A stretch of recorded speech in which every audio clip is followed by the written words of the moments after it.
Hi everybody, Dr. Bill Crawford here, psychologist, speaker, author of 4 books, host of 2 PBS specials. Here today to talk about getting others to get it, or just generally the concept of communication. How do we make sure that we're really communicating with another and they're communicating with us? Matter of fact, I chose this particular topic based on a quote that I ran across recently by George Bernard Shaw. He says, "The problem with communication is the illusion that it occurred."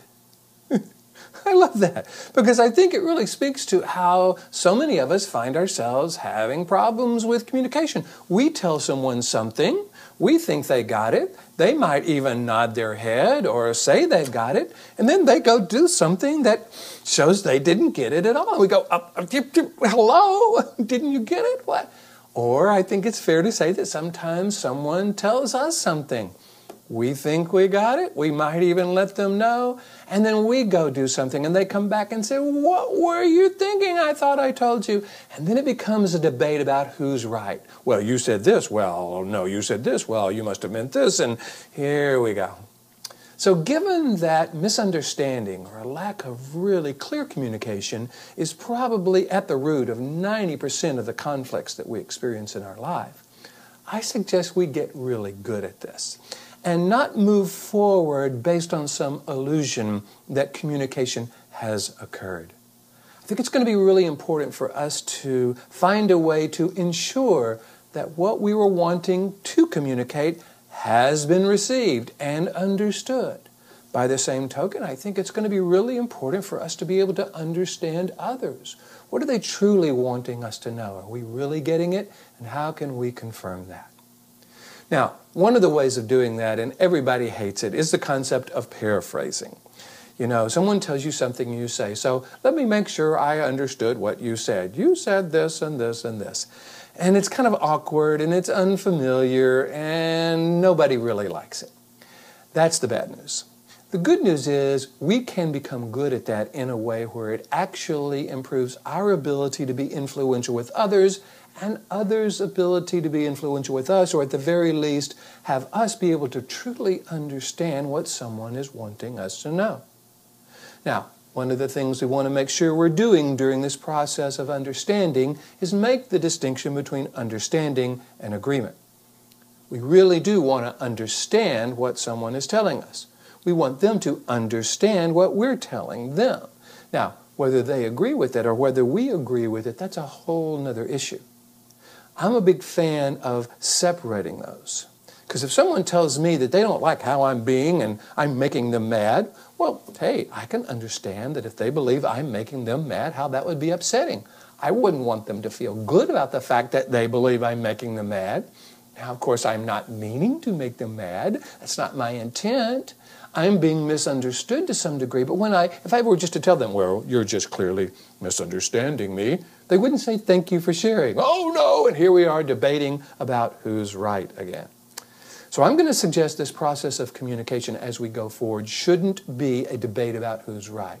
It should be about our goal to make sure that what we're wanting them to know is being clearly communicated and clearly understood. And what other people are talking to us about. We want to make sure we understand it, so then we might have a conversation about whether indeed we agree with it and what we can do differently in the future. Paraphrasing is one of the ways to do that. What you don't want to do, however, if someone comes up to you and says, "I'm feeling really angry and frustrated," please do not say, "I hear you're feeling angry and frustrated." That doesn't tell them anything other than you've learned how to parrot back what they're saying. You want to say, "Okay, go ahead. I see that anger. I see that frustration. Tell me more about that. What are you upset about?" So you want to know what they're wanting you to know.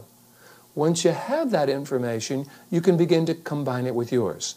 The key here is always make sure you are combining your information and their information in terms of something to do or think about or agree upon in the future.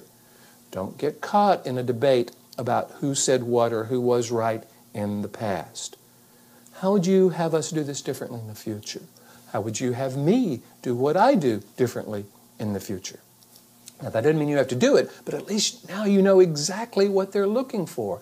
And the potential that some of that, at least, is something that you can agree with and actually have them now more open to hearing what you have to say is huge.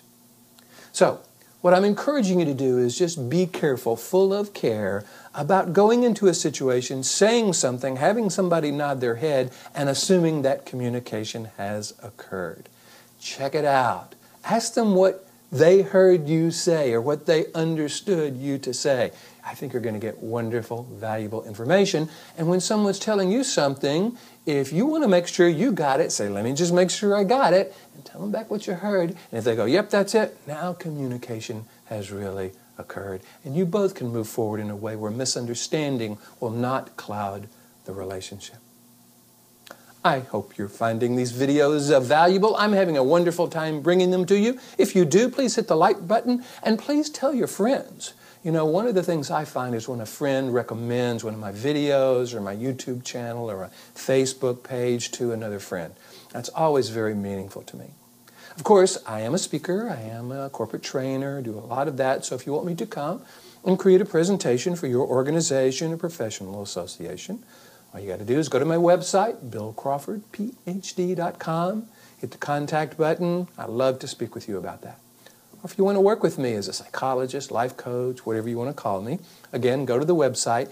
If you forget the name of the website, just Google Bill Crawford. I'll come up on the first page. And hit the contact button. Let me know what you're interested in. And again, I'd love to talk with you about that. In the meantime, here's to you bringing more clarity, confidence, creativity into your communication so that it actually does happen and you can move forward in a successful way. And I look forward to seeing you in the next video.